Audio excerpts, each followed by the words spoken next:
اعوذ باللہ من الشیطان اللعین الرجیم بسم اللہ الرحمن الرحیم الحمد للہ الذی لا یبلغ مدحتہ القائلون ولا یحصی نعماءہ العادون الذی لا یدرکہ بعد الہمم ولا ینالہ غوث الفتن والصلاة والسلام على خیر خلقہ واشرف بریتہ الذي سمي في السماء بأحمد وفي الأرضين بأبي القاسم محمد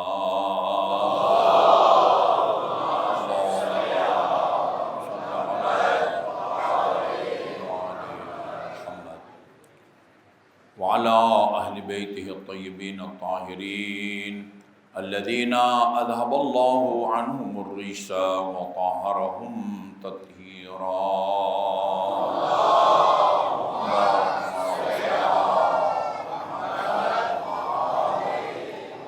واللعن الأبدي على أعدائهم أجمعين أما بعد فمن كلام له صلى الله عليه وآله وسلم ان الحسین مصباح هدى وسفینۃ نجات۔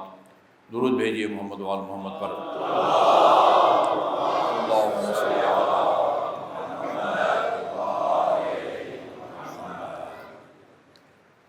قرآن مجید کی ایک آیہ کریمہ ہے وَسَارِعُوا إِلَى مَغْفِرَةٍ مِّن رَبِّكُمْ وَجَنَّةٍ أَرْضُهَا السَّمَاوَاتُ وَالْأَرْضُ أُعِدَّتْ لِلْمُتَّقِينَ۔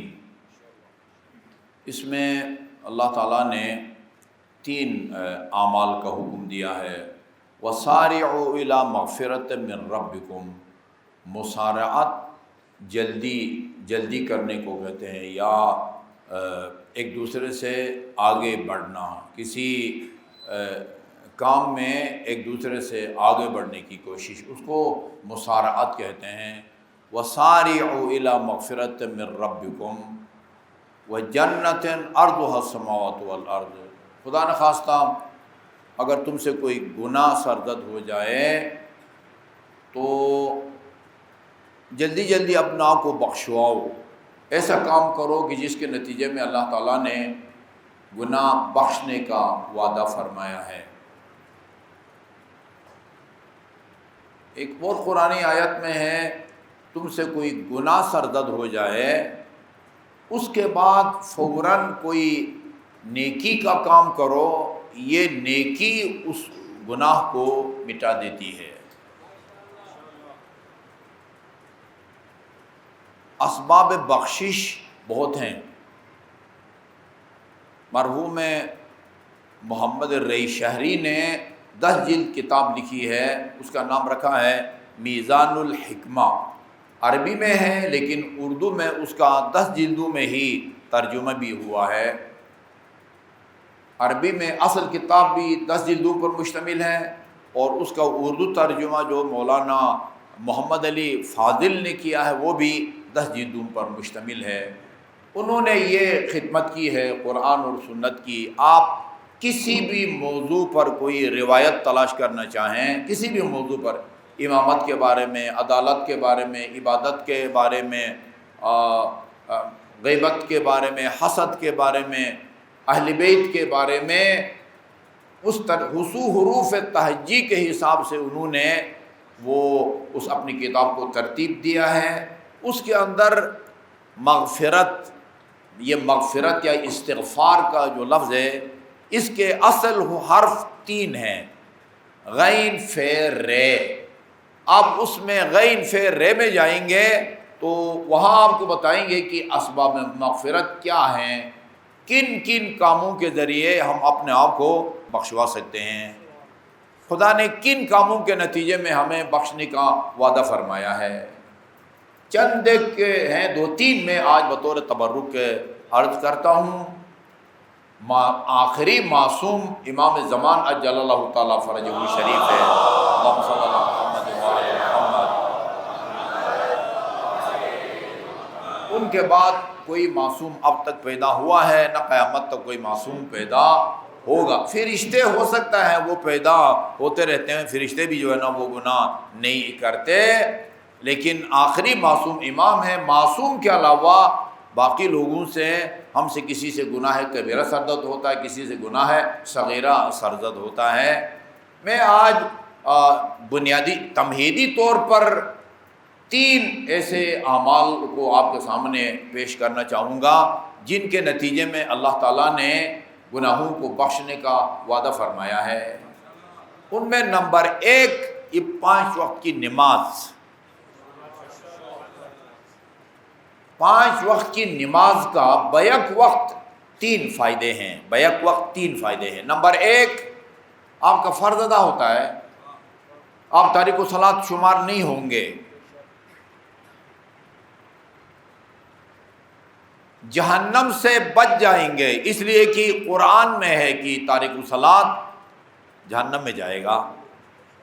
قرآن کی آیت ہے نا، کوئی روایت ہوتی تو اس کے بارے میں ہم تبصرہ کر سکتے تھے، بھئی راوی کو تلاش کرو، کوئی راوی بھی قابل اعتبار ہے یا قابل اعتبار نہیں ہے، وہ آپ کا زرارہ ہے، مسلم ہے، وہ جو ہے نا وہ سفیان ثوری ہے، کون ہے؟ لیکن آیہ کریمہ قرآن کی 6600 کچھ آیات ان کی پیشانی کے اوپر لکھا ہوا ہے، ذالک الکتاب لا ریب فیہ، شک و شبہ کی کوئی گنجائش نہیں ہے۔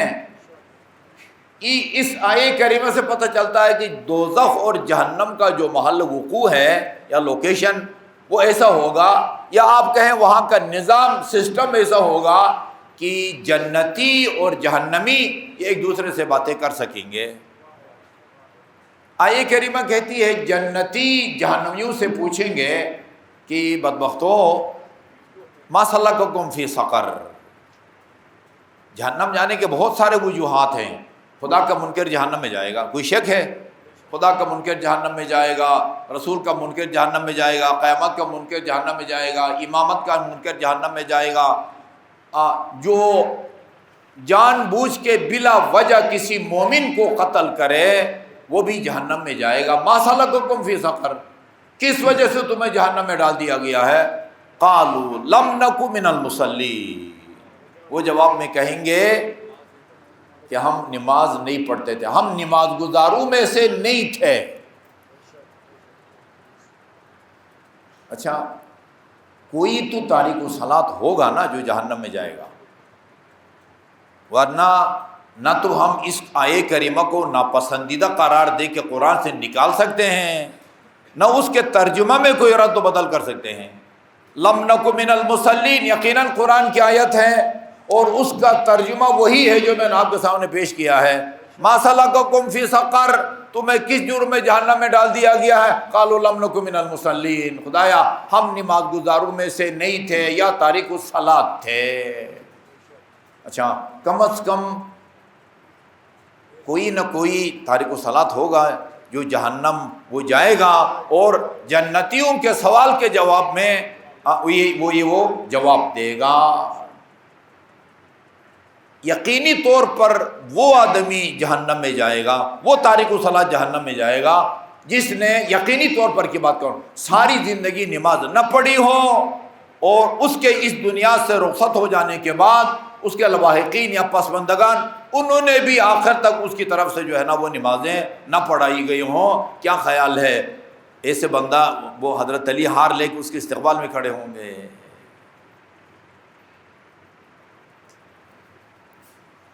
اسلام آباد میں نے ایک خاتون کا نماز جنازہ میں نے پڑھی، اس کے 1 ہفتے کے بعد نماز مغربین کے بعد ایک جوان بڑا باریش اور نورانی چہرے کا جوان ملا نماز مغربین کے بعد، اور کہا آغا صاحب یہ 1 ہفتہ پہلے ایک خاتون کا آپ نے جنازہ پڑھا تھا، سیوم کی مجلس بھی آپ نے پڑھی تھی، اور وہ میری والدہ تھی، میں ان کی ساری زندگی کی نمازیں پڑھانا چاہتا ہوں، ساری زندگی کی نمازیں۔ میں نے کہا کہ وہ جب ان کے انتقال ہوا تھا تو وہ کتنے سال کی تھی؟ کہا 79 سال، 79 79 سال 79 سال میں سے آپ 9 سال منہا کریں، 9 سال سے پہلے تو بالغ نہیں ہوتی، 9 سال کے دوران اس پر نماز واجب نہیں ہوتی، وہ نماز بھی آپ نکالیں جو ماہواری کی وجہ سے جو ہے نا وہ رہ گئی ہیں، ماہواری کی وجہ سے روزے رہ جاتے ہیں، ان کی تو قضا بجا لاتی ہے، جو نمازیں رہ جاتی ہیں تو ان کو نکال کے تقریباً 68 سال کی نمازیں بنتی ہیں جو وہ اپنے والدہ کے لیے پڑھانے کے لیے تیار تھا۔ اور اس نے عجیب بات مجھے بتائی کہ صاحب عجیب بات یہ ہے کہ یہ والدہ ہمیں صبح نماز کے لیے جگاتی تھی لیکن خود نہیں پڑھتی تھی، ہمارے والد صاحب نے ایک نماز بھی نہیں چھوڑی، لیکن والدہ صاحبہ نے ہمارے سامنے کی بات ہے، شب و روز ان کے ساتھ ہے، وہ نماز نہیں پڑھتی تھی۔ نماز پڑھنے کے نتیجے میں فرض ادا ہوگا، بندہ تارک الصلاۃ شمار نہیں ہوگا، اور کیا فائدہ ہے، اور گناہ بخشے جاتے ہیں نماز پڑھنے کے نتیجے میں، نماز پڑھنے کے نتیجے میں گناہ بخشے جاتے ہیں۔ تیسرا فائدہ جو شاید بہت سارے عزیزوں نے کم سنا ہو، یہ جو آپ 5 وقت نماز پڑھتے ہیں نا، اس سے جہاں آپ کا فرض ادا ہوتا ہے، جہاں آپ کے گناہ بخشے جاتے ہیں، آپ کو ایک اضافی ثواب بھی ملتا ہے، آپ اس اضافی ثواب کے اسی طرح مالک ہیں جس طرح اپنی وہ مہینے کے آخر میں تنخواہ کے مالک ہیں، یا اگر آپ کاروباری ہیں وہ سارا دن محنت کر کے مارکیٹ میں رات کو کچھ کما کے لاتے ہیں، یہ رقم تنخواہ کی رقم ہو یا ایسی مزدوری کی رقم ہو، کاروبار کی رقم ہو، آپ اس کے مالک ہیں، چاہے اپنے اکاؤنٹ میں ڈالیں، اپنے گھر بکس میں رکھیں، اہلیہ کے حوالے کر دیں، آپ اس کے مالک ہیں۔ یہ جو 5 وقت کی نماز آپ پڑھتے ہیں، آپ اس کے ثواب کے مالک ہیں، جس کو ہدیہ کریں گے اللہ تعالیٰ اس تک پہنچا دیتا ہے، چاہے وہ آپ مرحوم والدین کو ہدیہ کر دیں یا آپ زندہ والدین کو ہدیہ کر دیں، یہ آپ کی ترجیحات پر جو ہے نا وہ منحصر ہے۔ جی اس سلسلے میں جو امیر المومنین کا خطبہ ہے، وقتاً فوقتاً یہ خطبہ سناتا رہتا ہوں، اگر آپ بآواز بلند صلوات بھیجیں گے مجھے اندازہ ہو جائے گا۔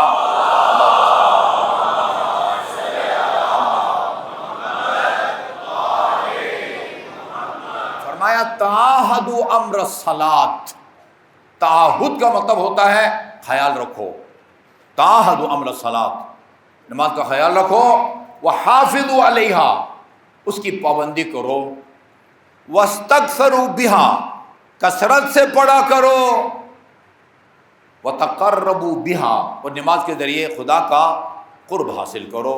ہر عبادت وہی ہوتی ہے جس کے ذریعے خدا کا قرب حاصل کیا جائے۔ وضو عبادت ہے، غسل عبادت ہے، وضو یا غسل کی جگہ تیمم عبادت ہے، نماز عبادت ہے، روزہ عبادت ہے، یہ سارے کے سارے عبادت ہیں، اس کے ذریعے خدا کا قرب حاصل کرو۔ اس کے بعد آپ نے فرمایا وَلَقَدْ شَبَّهَهَا أَمَا سَمِعْتُمْ جواب اہل جہنم حین سئلوا ما سلککم فی سقر قالوا لم نک من المصلین۔ اس خطبے میں امیر المومنین نے وہ اپنے مدعا کے ثبوت کے طور پر ایک قرآنی آیت کو پیش کیا ہے اور ایک رسول خدا کے فرمان کو۔ عجیب خطبہ ہے یہ۔ فرمایا اما سمعتم جواب اہل جہنم حین سئلوا، کیا تم نے وہ قرآن کے اندر جہنمیوں کا وہ جواب نہیں سنا جب ان سے پوچھا جائے گا ما سلککم فی سقر، تمہیں کس جرم میں جہنم میں ڈال دیا گیا ہے؟ قالوا لم نک من المصلین، ہم نماز نہیں پڑھتے تھے۔ اس کے بعد فرمایا وَلَقَدْ شَبَّهَهَا رَسُولُ اللَّهِ بِالْحُمَّةِ عَلَى بَابِ رَجُلٍ يَغْتَسِلُ مِنْهَا كُلَّ يَوْمٍ 5 مرات فَمَا عَسَىٰ أَن يَبْقَىٰ عَلَيْهِ شَيْءٌ مِّنَ الدَّرَنِ۔ فرمایا رسول خدا نے نماز کو اس گرم چشمے سے تشبیہ دی ہے جو تم میں سے کسی کے گھر کے دروازے پر قدرتی طور پر پھوٹتا ہو، ابلتا ہو، اور گھر کا مالک دن میں 5 مرتبہ بریکٹ میں صابن لگا کے مثلا نہاتا ہو، فما عسیٰ ان یبقیٰ علیہ شیء من الدرن، جس کے گھر پر گرم چشمہ پھوٹتا ہو اور گھر کا مالک دن میں 5 مرتبہ بلا ناغہ اس سے نہاتا ہو، یہ ہو نہیں سکتا کہ اس کی جسم پر کوئی میل کچیل باقی رہ جائے۔ اسی طرح یہ جو تم 5 وقت کی نماز خوش قسمت ہو پڑھتے ہو، انہا تحط الذنوب حتی الورق، یہ 5 وقت کی نماز بھی تمہارے گناہوں کو اس طرح جھاڑتی ہے جس طرح موسم خزاں کی سردی درخت کے پتوں کو گراتی ہے۔ تحط الذنوب حتی الورق۔ ایک اور مثال دی ہے، شہر میں پیدا ہو کے اور یہیں پلنے والے شاید اس کو نہ سمجھیں، یہ جو دیہات میں لوگ مال مویشی پالتے ہیں نا، وہ بعض جانوروں کے گلے میں رسی باندھتے ہیں اور اس کو رسی باندھ کے آبادی سے نکال کے آزاد جنگل پہنچاتے ہیں اور اس کی رسی کو کھول دیتے ہیں، وہاں وہ دن بھر چر کے جب پیٹ بھرتا ہے شام کو جاتے ہیں، پھر رسی گلے میں ڈال کے اس کو واپس لے آتے ہیں۔ فرماتے ہیں کہ وَتُطْلِقُهَا إِطْلَاقَ الرِّبَقِ، اور یہ گناہوں کے پھندے سے تمہیں اس طرح رہائی دلا دیتی ہے جس طرح ایک آدمی اپنے جانور کے گلے میں رسی باندھ کے آج جنگل لے جاتا ہے اور جنگل لے جانے کے بعد اس کے گلے سے رسی کو کھول کے اس کو رہا کر دیتا ہے۔ تحط الذنوب حتی الورق، اور بالکل یہی الفاظ جو نماز کے بارے میں رسول خدا نے استعمال کی، امیر المومنین نے رسول خدا کے حدیث کو کھوڑ گیا، امیر المومنین نے صلوات کے بارے میں بھی یہی الفاظ ہیں رسول خدا کے، نماز کے بارے میں بھی ہے تحط الذنوب حتی الورق، وہ گناہوں کو نماز مٹا دیتی ہے جس طرح سردی وہ درخت کے پتوں کو، اور محمد اور آل محمد پر صلوات بھی گناہوں کو اسی طرح مٹاتی ہے جس طرح وہ سردی درخت کے پتوں کو گراتی ہے۔ دو چیزیں ہیں۔ اللہم صلی اللہ علیہ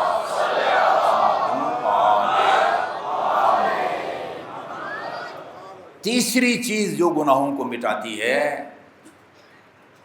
اچھا اس چیز کو بیان کرنے سے پہلے عرض کروں کہ ابن حجر ہیثمی گزرے ہیں، حافظ ہیں، اپنے دور میں امام کعبہ بھی رہے ہیں، مسجد الحرام کے امام بھی رہے ہیں۔ ان کی کتاب ہے الصواعق المحرقہ۔ الصواعق المحرقہ کتاب کے نام سے آپ کو اندازہ ہوگا یہ کتنی خطرناک کتاب ہے۔ الصواعق المحرقہ کا مطلب ہوتا ہے جلانے والی بجلیاں، یہ آپ کے خلاف لکھی گئی ہے، جلانے والی بجلیاں۔ جلانے والی بجلیوں کا جواب لکھا ہے قاضی نور اللہ شستری رحمۃ اللہ علیہ نے، اور جن کا مزار ہندوستان کے شہر آگرہ میں ہے، جن کو بڑی بے دردی سے شہید کیا گیا ہے۔ 10 جلدیں امیر المومنین کی خلافت پر لکھی ہیں، احقاق الحق، اور آیت اللہ نجفی مرعشی جو ساری زندگی حرم جناب معصومہ میں نماز پڑھاتے تھے، 33 جلدوں میں انہوں نے 10 جلد کتاب کی شرح لکھی ہے جی۔ انہوں نے صواعق محرقہ کا جواب لکھا ہے الصوارم المحرقہ۔ وہ جو ابن حجر کی کتاب ہے وہ محرقہ ہے، محرقہ، ہاں وہ جس سے حلوہ لکھتے ہیں، جلانے والی بجلیاں، اور محرقہ دو چشمہ ہے جس سے آپ لاہور لکھتے ہیں، اس کا مطلب ہوتا ہے بہانے والی۔ صواعق کا مطلب ہے بجلیاں اور صوارم کا مطلب ہے تلواریں۔ جلانے والی بجلیوں کے مقابلے میں خون بہانے والی شمشیریں۔ جی صواعق محرقہ نے لکھا ہے کہ شیعوں نے 3 لاکھ روایتیں حضرت علی کے بارے میں گڑی ہے، ان کے فضائل میں 3 لاکھ روایتیں حضرت علی کی شان میں شیعوں نے کیا کی ہیں، گڑی ہیں نہیں، لیکن انہوں نے من گڑت جو ہے نا ان کو خود ساختہ، اور جسے کہا جاتا ہے خود ساختہ۔ اچھا مجھے یہ بتائیں یہ 3 لاکھ یہ قابل شمار ہے یا بے شمار ہے؟ ایک تو یہ ایک لفظ بے شمار بہت بدنام ہو گیا ہے، ٹھیک ہے نا؟ جب ہم کہتے ہیں کہ مثلا فلان پر لعنت، قاتلان حسین پر لعنت، تو آگے سے آپ کہتے ہیں بے شمار۔ یہ بے شمار یعنی بالکل لعنت کے معنی میں تبدیل ہو گیا، ورنہ بے شمار کا مطلب کیا ہوتا ہے؟ جس کا آپ شمار نہ کر سکیں، آپ شمار نہ، بہت زیادہ بھی نہیں، جس کا آپ شمار نہ کر سکیں۔ یہی بندے خدا جی جو شیعوں کے بارے میں کہتا ہے کہ انہوں نے 3 لاکھ روایات علی کے بارے میں گڑی ہیں، یہ رسول خدا کی حدیث ہے کہ اس کو اہل تسنن نے بھی اپنی کتب حدیث میں نقل کیا ہے اور اہل تشیع نے بھی۔ ایک غلطی کی بھی اصلاح کریں، اکثر لوگ اہل تشیع کہتے ہیں، بڑے پڑھے لکھے وزراء بھی جو ہے نا وہ اہل تشیع، تشیع تو جنازہ کی ہوتی ہے بھائی، اہل تشیع غلط ہے، اہل تشیع، اہل تشیع نے بھی اس کو ریکارڈ کیا ہے، اپنی کتابوں میں اس کو درج کیا ہے، اور اہل تسنن نے بھی، یعنی شیعوں نے بھی اور سنیوں نے بھی۔ وہ روایت کیا ہے؟ چوتھا عمل جس کے نتیجے میں اللہ تعالیٰ نے گناہوں کو بخشنے کا حکم دیا ہے، فرمایا رسول خدا نے ان اللہ جعل لاخی علی ابن ابی طالب فضائل لا تحصى کثرۃ، خدا نے میرے بھائی علی کو اتنے زیادہ فضائل اور مناقب سے نوازا ہے کہ جن کو کوئی شمار نہیں کر سکتا۔ اس کا مطلب یہ کیا ہوا؟ اس کا مطلب ہے کہ جو اوریجنل اور اصلی فضائل ہیں وہ ان کو کوئی شمار نہیں کر سکتا، لیکن شیعوں نے بقول آپ کے جو گڑی ہیں وہ کیا ہے؟ وہ قابل شمار ہے۔ اگر قابل شمار نہ ہوتی آپ 3 لاکھ نہ کہتے۔ یہ جو آپ 3 لاکھ کہہ رہے ہیں یہ قابل شمار ہیں، گن کے آپ نے ہمیں بتایا کہ یہ 3 لاکھ تم نے گڑی ہے، اور رسول خدا نے فرمایا اللہ نے میرے بھائی علی کو اتنے زیادہ فضائل سے نوازا ہے کہ کوئی مائی کا لاکھ ان فضائل کا شمار۔ اس کے بعد فرمایا فمن ذکر فضیلۃ من فضائل علی، ضروری نہیں ہے میرے بزرگوں اور عزیزوں کہ 65 کی امام بارگاہ میں آپ عشرہ پڑھیں اور ادھر جا کے کوئی علی کی فضیلت بیان کریں۔ جو علی کی فضیلت کہیں سنتے ہیں اس کو جا کے آگے نقل کریں، آگے سننے والا 1 ہو 2 ہو 10 ہو، کوئی شرط نہیں لگائی کہ 500 بندے ہوں تب آپ کو ثواب ملے گا۔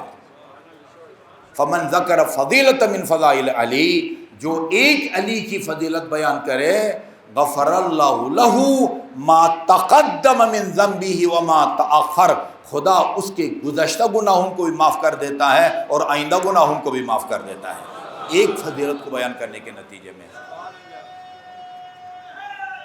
یا علی، وہ ایک دفعہ حج کے دوران آیت اللہ سیستانی حفظ اللہ کے حج مشن میں وہ ایران سے ایک بزرگ عالم دین آئے ہوئے تھے، ان سے میں نے پوچھا کہ یہ گزشتہ گناہوں کی مغفرت، یہ تو بات سمجھ میں آتی ہے، آئندہ گناہوں کے بخشش کا کیا مطلب ہے؟ ابھی یہ چونکہ دونوں مکاتب فکر کے اندر یہ روایت موجود ہے، لہذا دونوں کو سوچنا پڑے گا۔ رسول خدا کے بارے میں بھی ہے انا فتحنا لک فتحا مبینا لیغفر لک اللہ ما تفہم۔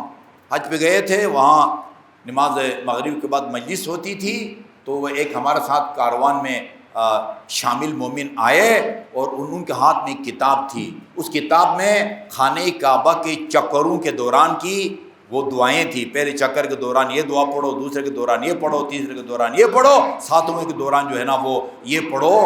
اس میں وہ ایک دعا تھی، آقا صاحب اس کو پڑھوں یا نہ پڑھوں؟ اللہم انی اسألک بسمک الذی غفرت به لمحمد ما تقدم من ذنبہ وما تأخر، خدایا اس نام کا واسطہ کہ جس کی بدولت سے تو نے محمد کے گزشتہ اور آئندہ گناہوں کو بخشا۔ میں نے کہا یہ تو چلیں میں آپ کو کہہ دوں کہ یہ نہ پڑھو، لیکن یہ قرآن سے اس آیت کو تو ہم نہیں نکال سکتے نا۔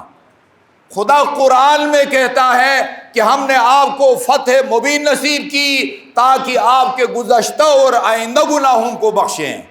یہ پوچھو کہ اس کا مطلب کیا ہے، یہ نہ کہوں پڑھوں یا نہ پڑھوں، اس کا مطلب کیا ہے؟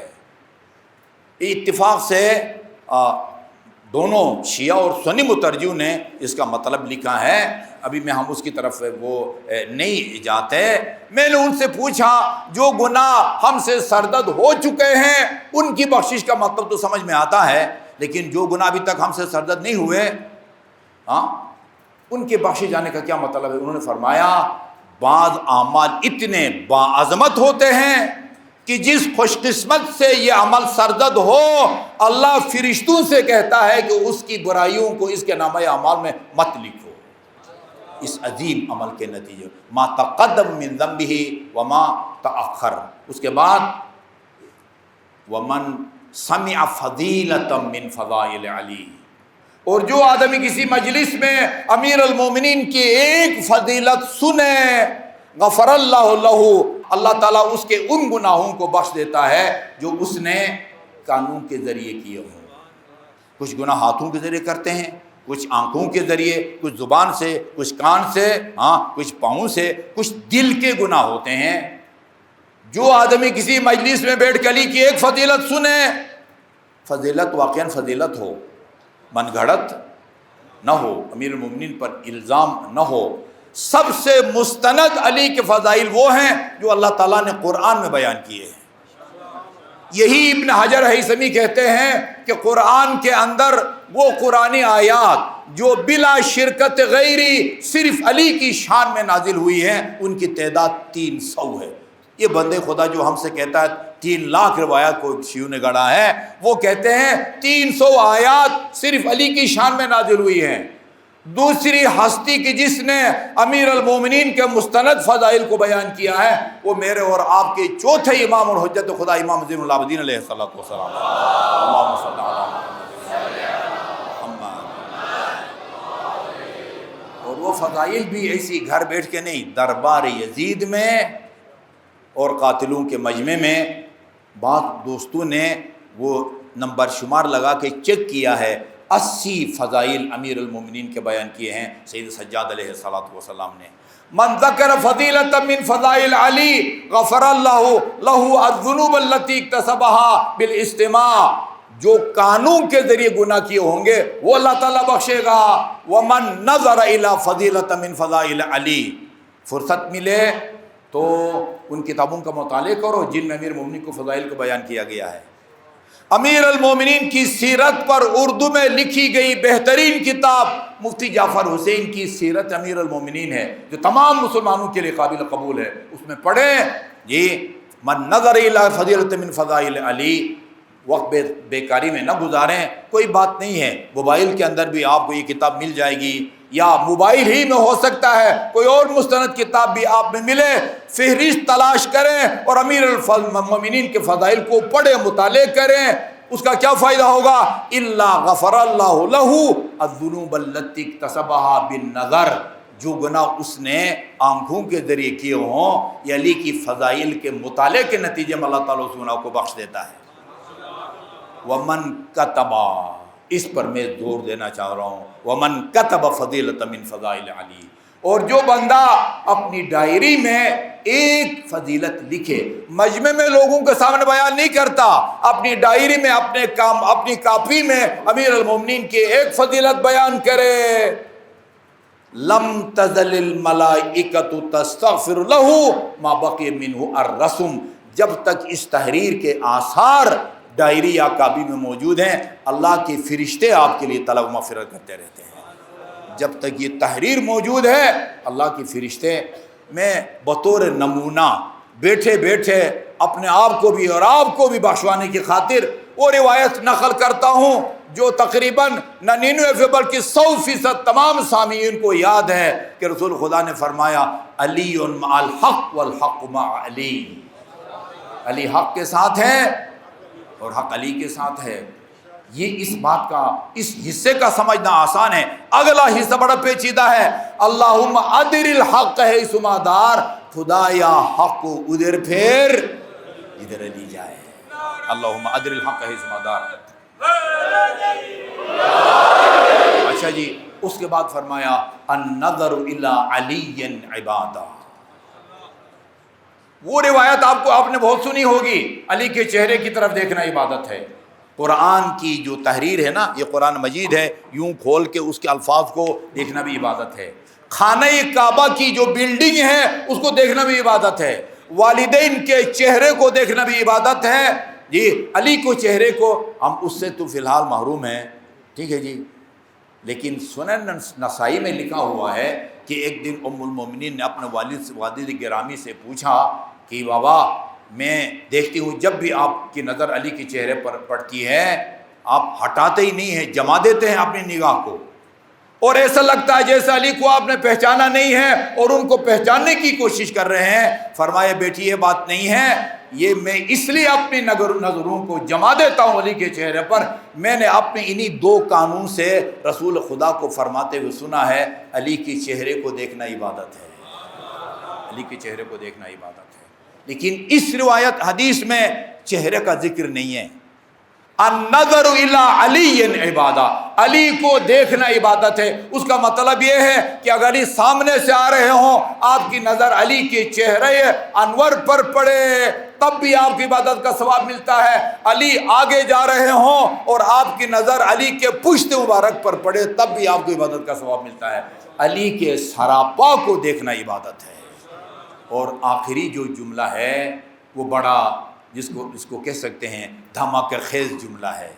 فرمایا ایک بہت ہی اختلافی مسئلہ، معرکۃ رسول آرا، اختلافی مسئلے کا حل آن حضرت نے پیش کر دیا. فرمایا اللہ کسی بھی بندے کی ایمان کو اس وقت تک قبول نہیں کرتا، یا کوئی بھی بندہ اس وقت تک مومن کہلانے کا حقدار نہیں ہے جب تک علی کی ولایت کا اقرار نہ کرے اور علی کے دشمنوں سے اپنے لا تعلقی کا اظہار نہ کرے.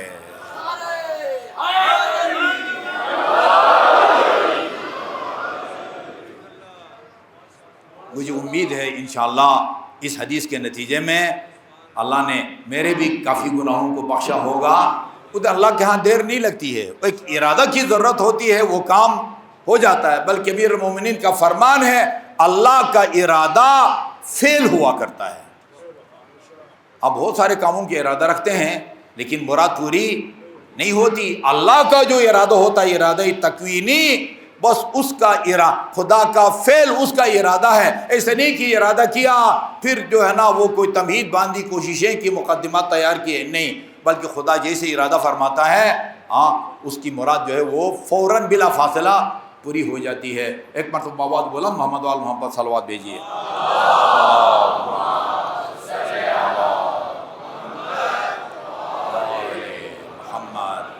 یقیناً کل کی گفتگو آپ کو یاد ہے، میں نے عرض کیا جو واقعی کربلا کا تصور ہے اس کے 3 مرحلے ہیں. ایک مرحلہ قبل الاسلام، آدم کے زمانے میں یہ تصور واقعی کربلا کا تصور موجود تھا. حضرت ابراہیم، حضرت موسیٰ، حضرت عیسیٰ، حضرت سلیمان، ان سب کے ہاں واقعی کربلا کا تصور موجود تھا. یہ ہستیاں کربلا سے گزری ہیں، کسی نہ کسی آزمائش میں مبتلا ہوئی ہیں. یہ واقعہ کربلا کا ایک پس منظر ہے. دوسرا میں نے آپ کی خدمت میں عرض کیا تھا اسلام کے بعد لیکن شہادت سے پہلے. اس سلسلے میں ایک روایت آپ کی خدمت میں عرض کرنے لگا ہوں. یہ کتاب لکھنے والے کا نام ہے ابو المؤید الموفق الخوارزمی الحنفی المتوفی 568 ہجری میں اس کا انتقال ہوا ہے. ان کے امیر المومنین کے بارے میں بھی کتاب ہے اور امام حسین علیہ السلام کے مناقب خوارزمی بھی ہے اور مقتل خوارزمی بھی ہے. تو اس کے اندر وہ یہ لکھتے ہیں کہ لما اتا علی الحسین من ولادتہ سنتاً کاملہ. یہ عجیب دردناک روایت ہے. ہمارے گھر کوئی بچہ اگر پیدا ہوتا ہے، وہ جب 1 سال کا ہوتا ہے ہم اس کا سالگرہ مناتے ہیں، خوشی مناتے ہیں، کیک کاٹتے ہیں. دوست عزیز بچہ ہو تو اس مناسبت سے کوئی گاڑی لے کے آتا ہے، کوئی سوٹ لے کے آتا ہے. بچی ہو تو اسی مناسبت سے کوئی لباس لے کے آتا ہے، کوئی گڑیا لے کے آتا ہے. ہمارے ہاں جب کوئی بچہ یا بچی سال کا ہو تو ہم کیا مناتے ہیں؟ سالگرہ مناتے ہیں، خوشی مناتے ہیں. یہاں روایت کہتی جب رسول امام حسین جب 1 سال کے ہوئے تو فرشتوں نے اور رسول خدا نے برسی منائی. برسی جہاں لوگ سالگرہ مناتے ہیں وہاں برسی منائی. حبت علی رسول اللہ 12 ملکن محمرتن وجوہم، 12 فرشتے آن حضرت پر نازل ہوئے جن کے چہرے سرخ تھے. قد نشروا اجنحتہم، انہوں نے اپنے پر پھیلائے ہوئے تھے. وہم یقولون، اور وہ سب آن حضرت سے عرض کر رہے تھے سینزل بولدک الحسین ما نزل بحابیل من قابیل، یعنی آپ کے نواسہ حسین پر یعنی ایک شخص اس طرح کا ظلم کرے گا جس طرح کا ظلم حضرت آدم کے بیٹے قابیل نے حابیل نے پھر کیا تھا، وَسَيُؤْتَى مِثْلَ أَجْرِ حابیل، اور نواسے پیغمبر آپ کے نواسے کو اللہ تعالیٰ اس طرح کا اجر عطا فرمائے گا جس طرح کا اجر حضرت آدم کے مقتول بیٹے ہادی کو خدا کی طرف سے ملا تھا۔ وَيَحْمِلُ عَلَىٰ قَاتِلِهِ مِثْلَ وِزْرَ قابیل، اور حسین کے قاتل کے کاندھوں پر بھی اتنا ہی گناہوں کا بوجھ ہوگا جتنا قابیل کے کاندھوں پر گناہوں کا بوجھ تھا۔ قال، اس کے بعد پھر وَلَمْ يَبْقَ فِي السَّمَاءِ مَلَكٌ إِلَّا وَنَزَلَ عَلَى النَّبِيِّ يُعَزِّيهِ بِالْحُسَيْنِ، یعنی یہ روایت کہتی ہے آسمان فرشتوں سے خالی ہو گیا، آسمان میں کوئی فرشتہ نہیں بچا، وہ جتنے فرشتے آسمان میں تھے وہ سارے کے سارے، یعنی جب حسین 1 سال کے ہوئے تو رسول خدا کی خدمت میں تعزیت پیش کرنے کے لیے سارے کے سارے فرشتے رسول خدا کی خدمت میں حاضر ہوئے اور تعزیت بھی پیش کرتے تھے۔ وَيُخْبِرُهُ بِثَوَابِ مَا يُعْطَى، اور یہ بتاتے تھے کہ اللہ تعالیٰ نواسے پیغمبر کو اس مظلومانہ شہادت کے صلے کے طور پر کیا عطا فرمائے گا، ابھی اس کو ہم بیان نہیں کر سکتے، ٹائم نہیں ہے۔ والنبی یقول، اور رسول خدا فرماتے تھے اللہم اخذل من خذلہ، خدایا جو میرے نواسے کو تنہا چھوڑے گا اس کو تو رسوا کر، وقتل من قتلہ، اور اس کے قاتل کا تو خود بدلہ لے، ولا تمتعہ بما طلبہ، اور کبھی بھی اس کی مراد کو پورا نہ کر۔ یہ رسول خدا یہ جب امام حسین 1 سال کے ہوئے وَلَمَّا أَتَتْ عَلَى الْحُسَيْنِ مِنْ مَوْلِدِهِ سَنَتَانِ كَامِلَتَانِ، اور جب امام حسین 2 سال کے ہوئے خرج النبی فی سفر، ان حضرت ایک سفر کے لیے نکلے۔ یہ جبرائیل امین کبھی گھر پہ نازل ہوتا تھا، کبھی مسجد میں نازل ہوتا تھا، کبھی سفر میں، کہیں صحرا میں۔ جب 2 سال کے ہوئے اور حضرت ایک سفر کے لیے نکلے، فلما کان فی بعض الطریق، ابھی اسی سفر کے راستے میں تھے، وقفا، ایک مرتبہ رکے، فاسترجعا، استرجع کا مطلب ہوتا ہے انا للہ و انا الیہ راجعون کی تلاوت کی، رکے اور انا للہ و انا الیہ راجعون کی تلاوت کی۔ ودمعت عیناہ، آپ دیدہ ہو گئے، آنسوں سے، آنکھوں سے آنسو جاری ہوئے۔ فسئل عن ذلک، جو ہم سفر اصحاب تھے انہوں نے وجہ پوچھی، یا رسول اللہ خیریت ہے، کیوں آپ رو رہے ہیں؟ آپ نے فرمایا ھذا جبرائیل یخبرنی، جبرائیل مجھے اس سرزمین کی خبر دے رہا ہے، بشاط الفرات، جو فرات کے ساحل پر ہوگی، یقال لہا کربلا، اس کا نام کربلا ہوگا، یقتل فیہا ولدی الحسین، اس سرزمین پر میرا فرزند حسین مارا جائے گا، حسین ابن فاطمہ۔ فقیلہ ومن یقتلہ یا رسول اللہ، کون سا شقی اور بدبخت آپ کے نواسے کو، فاطمہ کو بیٹے کو قتل کرے گا؟ فقال رجل یقال لہ یزید، یہ مستند ترین آدمی کہتا ہے رجل یقال لہ یزید لا بارک اللہ فی نفسی، اللہ تعالیٰ اس کو ہر قسم کی برکت سے محروم فرمائے۔ وکأنی انظر الی منصرفی مدفن بہا، اور میں گویا مجھے یہ وہ منظر، وہ کربلا کی وہ جگہ میں دیکھ رہا ہوں جہاں میرے نواسے کو دفن کیا جائے گا۔ اس کے بعد آپ نے فرمایا وقد اہدی راسہ، اور یہ منظر بھی میں دیکھ رہا ہوں کہ حسین کی شہادت کے بعد آپ کے سر مبارک کو تن پاک سے جدا کر کے وہ بدن کربلا میں چھوڑا جائے گا، اور سر مبارک کو نو کے ثنا پر بلند کر کے شام میں اس کو بطور ہدیہ اس کے سامنے پیش کیا جائے گا۔ گویا میں یہ منظر بھی دیکھ رہا ہوں۔ واللہ ما ينظر الیہ احد الى راس ولدی الحسین فیفرح الا خالف اللہ بین قلبہ ولسانہ، یعنی لیس فی قلبہ ما یکون بلسانہ من الشہادہ۔ فرماتے ہیں خدا کی قسم کھا کے فرماتے ہیں خدا کی قسم، جو بھی اس منظر کو دیکھ کے خوشی کا اظہار کرے، یعنی یزید کے سامنے تشت میں میرے نواسے کا سر مبارک ہو اور اس منظر کو دیکھ کے کوئی خوش ہو، اس کو یقین ہونا چاہیے کہ جو شہادتین اس کی زبان پر جاری ہے وہ اس کے دل میں نہیں ہے، یعنی وہ مسلمان کہلانے کے قابل نہیں ہے جو اس کیفیت کو منظر کو دیکھ کے خوشی کا اظہار کرے۔ ثم رجع النبی من سفرہ ذلک مغمورا، پھر اس سفر سے رسول خدا انتہائی غمزدہ حالت میں واپس آئے اور ممبر افروز ہوئے، ممبر پر تشریف فرما ہوئے، فخطبہ خطبہ دیا، ووعظہ اور وعظ و نصیحت کی، والحسین بین یدیہ، رسول خدا ممبر پر ہیں اور آپ کے سامنے دونوں نواسے حسن اور حسین بھی بیٹھے ہیں۔ فلما فرغ من خطبتہ، جب خطبہ سے فارغ ہوئے، وضع یدہ الیمنی علی راس الحسین، رسول خدا نے اپنا دایاں ہاتھ امام حسین کے سر پر رکھا، ورفع راسہ الی السماء، اور آسمان کی طرف اپنے سر کو بلند کیا، فرمایا اللہم انی محمد عبدک و نبیک، خدایا میں تیرا بندہ محمد اور تیرا نبی ہوں، وہذان عطائب عطرت و خیارت ذریتی اور امتی، اور یہ دونوں ہستیاں جی یہ تیری جو ہے نا شریف النسب میری دو فرزند ہیں، ومن اخلفہما فی امتی، یہ وہ دو ہستیاں ہیں جو امت میں امانت کے طور پر میں چھوڑ کے اس دنیا سے جاؤں گا۔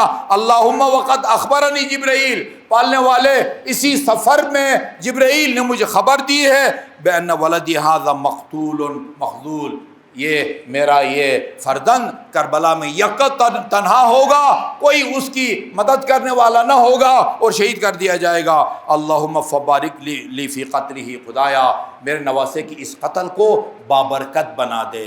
اس شہادت کی برکتیں اور اس کے آثار آپ خود دیکھ رہے ہیں۔ وَاجْعَلْهُ مِن سَادَاتِ الشُّهَدَاء، یہ اعتراض بھی ہم پہ کیا جاتا ہے کہ امام حسین کو سید الشہداء کیوں کہتے ہیں؟ سید الشہداء تو حضرت حمزہ ہیں جو جنگ احد میں شہید ہوئے تھے۔ من سادات الشہداء، سادات الشہداء میں اس کو شمار فرما، انک علی کل شیء قدیر، تو ہر شے پر قدرت رکھنے والا ہے۔ اللہم ولا تبارک فی قاتلہ و خاذلہ، اس کے قاتل کو ہر قسم کے برکتوں سے محروم فرما۔ آخری جملہ سنیے، فزج الناس فی المسجد بالبکاء، ممبر پر کون ہے؟ رسول خدا، خطیب مجلس پڑھنے والا رسول خدا ہے، مصائب پڑھ رہے کس کے؟ نواسے کے، سامنے کون بیٹھا ہے؟ اصحاب ہیں، صحابہ کرام ہیں۔ فزج الناس فی المسجد بالبکاء، لوگوں کی رونے کی آوازیں بلند ہوئی، کوہرام برپا ہو گیا۔ فقال النبی اتبکون ولا تنصرونہ، انہی سے فرمایا ابھی تو رو رہے ہو لیکن مجھے معلوم ہے کہ تم میرے حسین کی نصرت نہیں کرو گے۔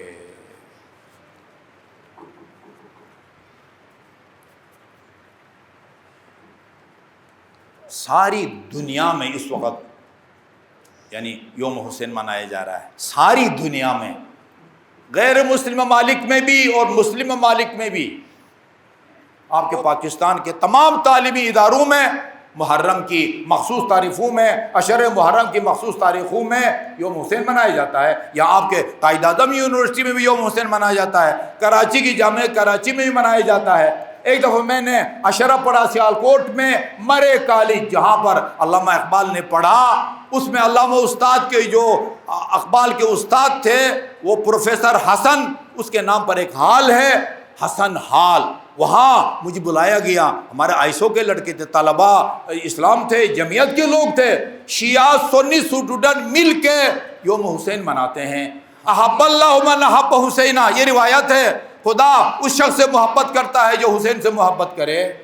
اللہم انک تعلم انی احبہما، خدایا تو جانتا ہے کہ میں حسن حسین سے محبت کرتا ہوں، فاحب من احبہما، جو بھی حسن حسین سے محبت کرے تو بھی اس سے محبت کر۔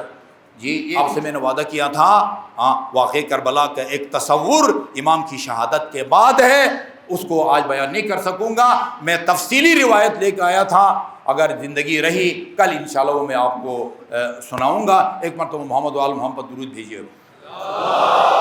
اللہم صلی علی محمد وآل محمد۔ روایت کیا ہے، رواج کیا ہے، ابھی وہ میرے ذہن میں نہیں ہے۔ یہ حسین کی وہ حقانیت کا بین ثبوت ہے، ایک 6 مہینے کے بچے کی شہادت۔ بہار الانوار کی جلد نمبر 45 میں ہے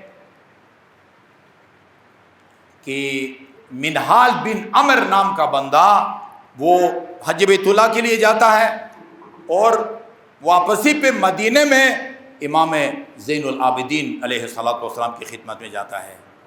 امام زین العابدین ان کو پتہ تھا کہ شہدائے کربلا کے قاتلون میں کون کون ہیں، بے علم امامت بھی جانتے تھے کہ عباس کو کس نے قتل کیا ہے، قاسم کو کس نے قتل کیا ہے، اکبر کو کس نے قتل کیا ہے، یا کتنے لوگ امام حسین کی قتل میں شہادت میں شریک تھے، سب معلوم تھا امام کو۔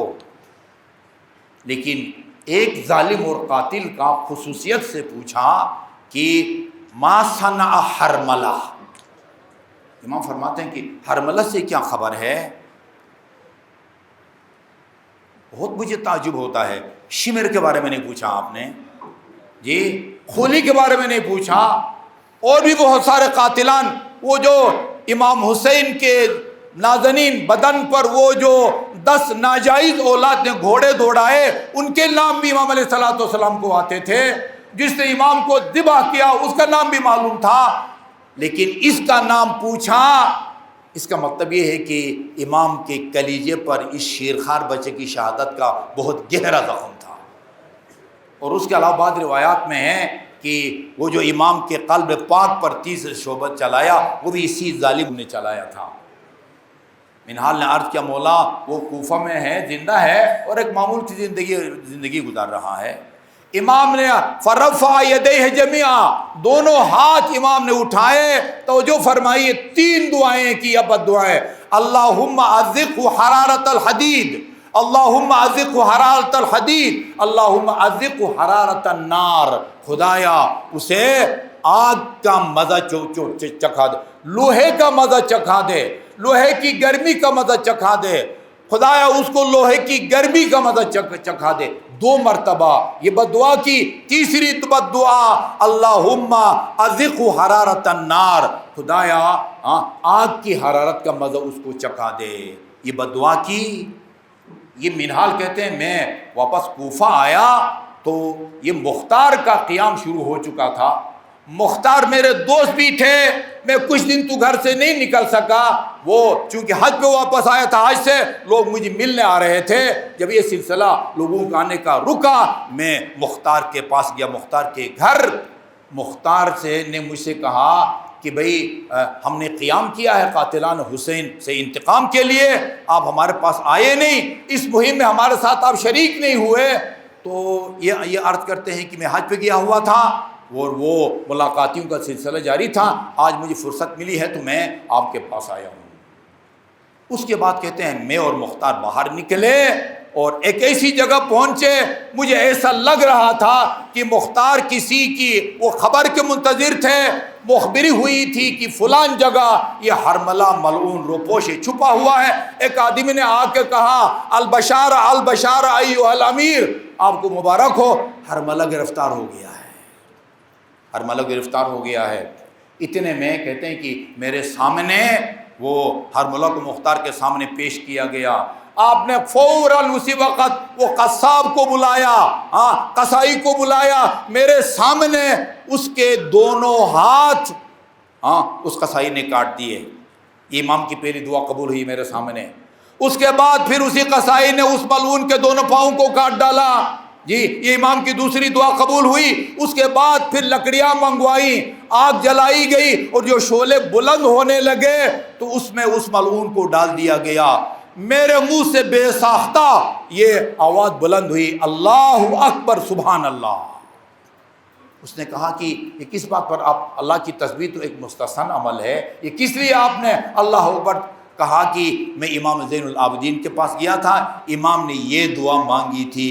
کہا کہ قسم کھا کے کہہ سکتے ہو کہ امام نے یہ دعا مانگی تھی؟ کہا قسم کھا کے کہتا ہوں، امام نے 3 دعائیں مانگی تھی اور تینوں میرے سامنے قبول ہوئی ہیں۔ اور اس کے بعد کہتے ہیں کہ میں نے ان کو اپنے گھر کھانے کے لیے بلایا، سویرے سویرے تھا، کہا کہ میں کھانا نہیں کھاتا، یہ امام کی دعا جو میرے ہاتھوں سے قبول ہوئی ہے نا، شکرانے کے طور پر میں نے روزہ کی نیت کر لی ہے، شکرانے کے طور پر۔ ہم دنیا میں خبریں سنتے رہتے ہیں چھوٹے چھوٹے بچوں کے جان بحق ہونے کی، جی دیوار سے گرا، گاڑی ٹکرائی اور چھوٹا بچہ جو ہے وہ جان بحق ہو گیا ہے۔ لیکن تاریخ میں آپ کو ایسی خبر نہیں ملے گی کہ ایک 6 مہینے کے بچے کو، جی جان بوجھ کے تیر کا نشانہ بنایا گیا ہو۔ یہ تاریخ میں صرف ایک واقعہ ہے جو آپ کو واقعہ کربلا میں ملے گا۔ ایک بچہ 6 مہینے کا اور اس کو تیر شصوبہ سے شہید کیا گیا ہو۔ بعض مختلف کتاب میں لکھا ہوا ہے امام علیہ السلام اس شیرخوار کو لے کے اشقیاء کے سامنے گئے اور اشقیاء سے کہا اگر تم یہ سمجھتے ہو کہ میں اس بچے کے بہانے خود پانی پینا چاہتا ہوں، میں اس پیاسے کو کربلا کی گرم ریت پر لٹا دیتا ہوں، تم خود اس کے حلق میں پانی کے چند قطرے گرا دو۔ یہ 3 دن کا بھوک کا پیاسا، بعد روایات میں ہے شدت پیاس کی وجہ سے اس کی ماں کا دودھ بھی خشک ہو گیا ہے۔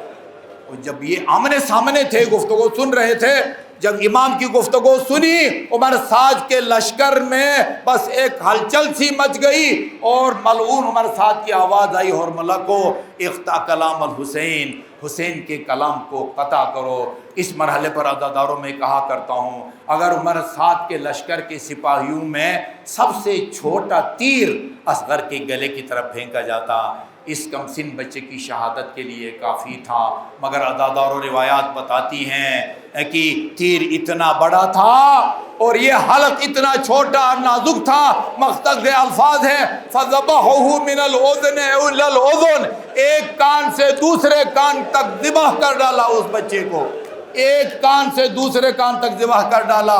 اور روایت کہتی ہے فَلَمَّا أَحَسَّ الطِّفْلُ بِحَرَارَةِ السَّهْمِ، جب اس بچے نے اپنے حلق میں تیر کی گرمی کو محسوس کیا، جعل یرفرف علی یدی ابیہ کالطیر المذبوح، باپ کے ہاتھوں پر اس طرح لوٹنے لگا، تڑپنے لگا جس طرح وہ پرندہ تڑپتا ہے جس کا سر کاٹ کے زمین پر رکھ دیا گیا ہو۔